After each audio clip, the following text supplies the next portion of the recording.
नमस्कार, आपण पाहत आहात दौंड जनता न्यूज। आजची मोठी बातमी दौंड तालुक्यातून समोर येत आहे।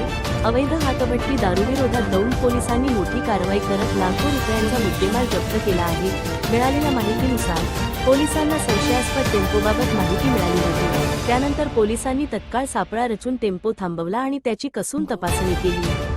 तपासणी दरम्यान टेम्पोमध्ये 35 लिटर क्षमतेचे तब्बल 23 कॅन हातभट्टी दारू आढळून आले। या जप्त करण्यात आलेल्या दारूची अंदाजे किंमत सुमारे 1 लाख रुपये असल्याचे सांगितले जात आहे। तसेच दारूसह टेम्पो मिळून एकूण 3,50,625 रुपयांचा मुद्देमाल पोलिसांनी ताब्यात घेतला आहे।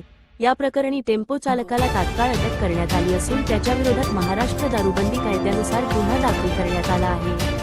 पुढील तपास दौंड पोलीस करत आहेत। दौंड तालुक्यात अवैध दारू विक्री आणि वाहतूक रोखण्यासाठी पोलिसांकडून सातत्याने कारवाई केली जात असल्याचे या घटनेतून स्पष्ट होत आहे।